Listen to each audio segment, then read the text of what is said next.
सुलगते सवाल। 10 साल में तालाब था, वहां पर तालाब 10 साल से था, तो नोएडा प्रशासन मौन क्यों रहा, कोई एक्शन क्यों नहीं लिया गया। दूसरा सवाल, लोटस ने जमीन बेची, अथॉरिटी के पास रिकॉर्ड क्यों नहीं था, ये दूसरा सवाल सामने आता है। 2014 से जमीन में बंदर बांटे तो प्रशासन को भनक क्यों नहीं लगी, ये 10 साल से सब कुछ चल रहा था। क्या डीएम की ड्यूटी सिर्फ फाइलें पलटने तक ही सीमित है, ये भी सवाल खड़ा होता है। डीएम साहिबा और मौत के तालाब पर नजर क्यों नहीं पड़ी अभी तक किसी की, ये भी बड़ा सवाल है। क्या सुरक्षा और लापरवाही ही जांच डीएम का काम और कुछ काम नहीं है?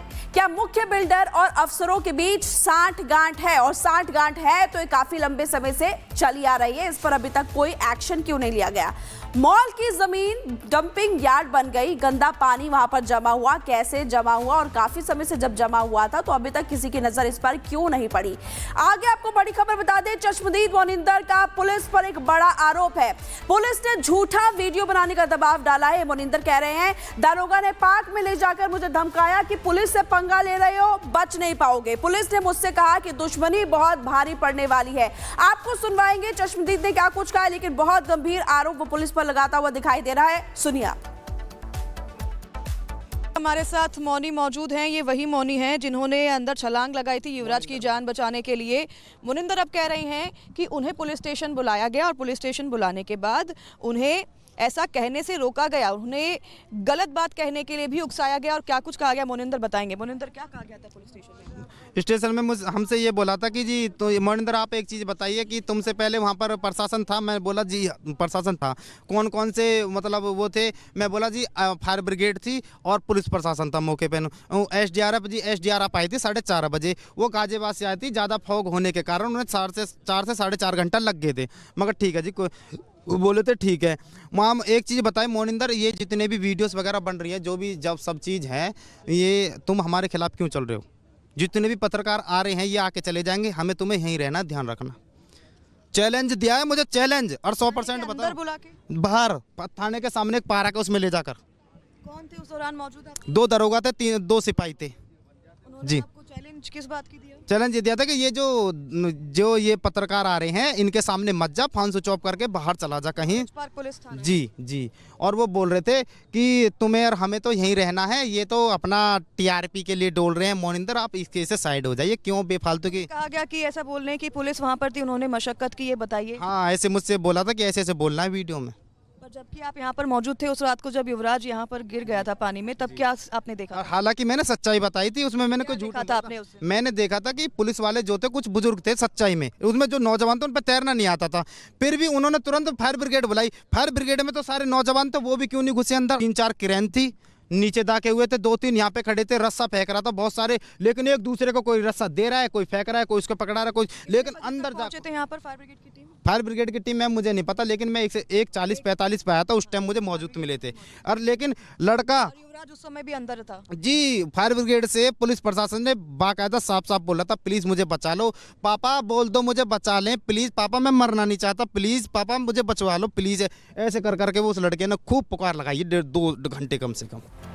तो हादसे की प्रत्यक्षदर्शी को आप सुन रहे थे, और अनाया इस वक्त हमारे साथ लाइव जुड़ी हुई है। अनाया, एक तो चोरी, ऊपर से सीना चोरी। जब प्रत्यक्षदर्शी ने तमाम बातें कही, उसके बाद उसको डराया धमकाया जा रहा है। ये तो सबसे बड़ा सवाल है कि आखिरकार पुलिस छिपा क्या रही है।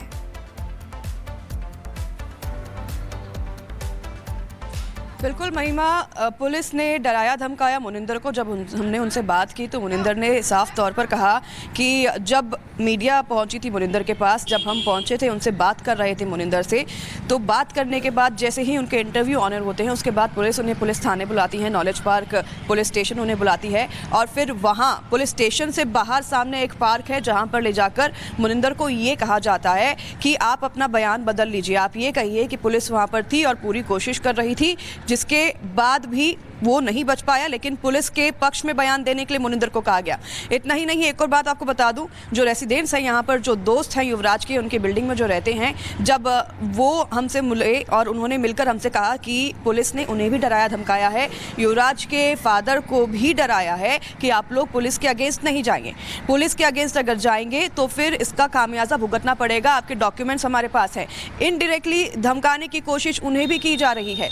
तो पुलिस जो है, नॉलेज पार्क पुलिस पुलिस थाना यहाँ पर उस रात को मौजूद थी जब युवराज अंदर था, क्योंकि सबसे पहला कॉल पुलिस को ही गया था। युवराज ने जब अपने फादर को यहाँ पर बुलाया था तो उनके पिताजी ने सबसे पहला कॉल पुलिस स्टेशन पे ही किया था और पुलिस के कई अधिकारी उस रात को यहाँ पर मौजूद थे।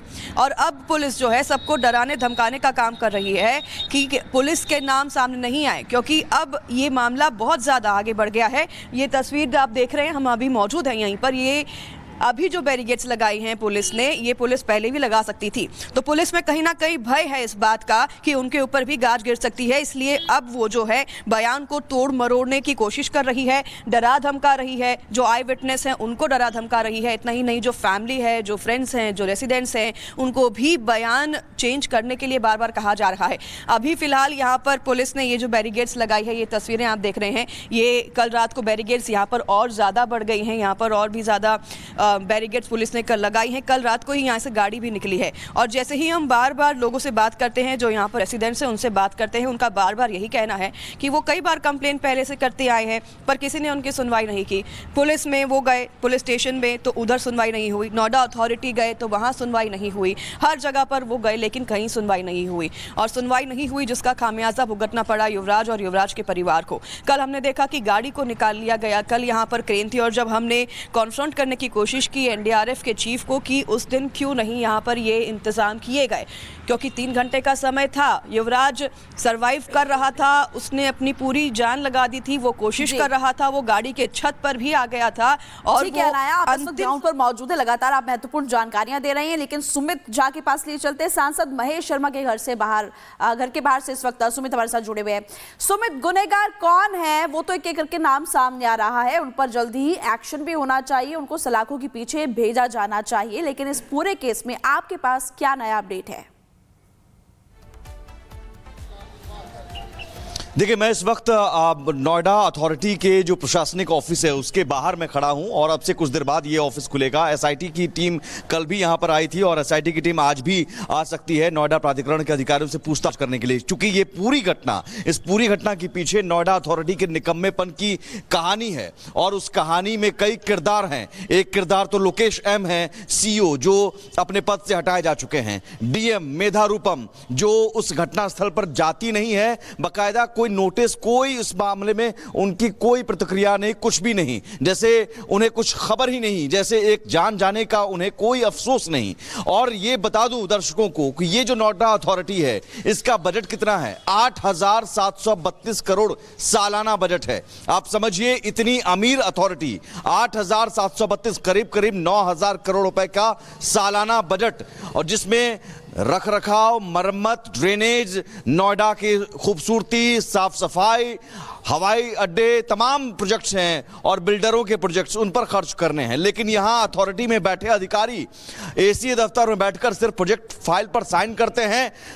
जमीनी हकीकत उन्हें पता नहीं रहता है कि किस बिल्डर ने कितना गड्ढा खोद दिया, और शायद यही वजह है कि युवराज की जान चली गई, क्योंकि उस बिल्डर ने 40 फीट गहरा गड्ढा खोद कर छोड़ दिया था। और एक इसमें बड़ा खुलासा यह भी है कि यूपी सरकार की सिंचाई विभाग ने एक चिट्ठी लिखी थी 2023 में, और महिमा एक बड़ी बात है कि इस चिट्ठी पर अगर नोएडा अथॉरिटी के अधिकारी कार्रवाई करते तो आज युवराज की जान बच जाती, यह हादसा नहीं होता। क्योंकि उस चिट्ठी में साफ तौर पर सिंचाई विभाग ने लिखा था कि सेक्टर 150 के पास जो गड्ढा है उसमें ड्रेनेज का पानी जा रहा है और वो लगातार बढ़ता जा रहा है, उसमें अतिरिक्त जल निकासी की व्यवस्था होनी चाहिए, हेड रेगुलेटर बनाने की व्यवस्था होनी चाहिए। लेकिन 2023 की उस चिट्ठी पर यहां के जो निकम्मे अधिकारी है, नोएडा अथॉरिटी के निकम्मे अधिकारी हैं, वो कुंडली मारकर बैठे रहे, कोई कार्रवाई नहीं की। दूसरी बात, वहां के लोकल स्थानीय लोगों ने भी शिकायत की, बार बार शिकायत की, महेश शर्मा के पास पहुंची।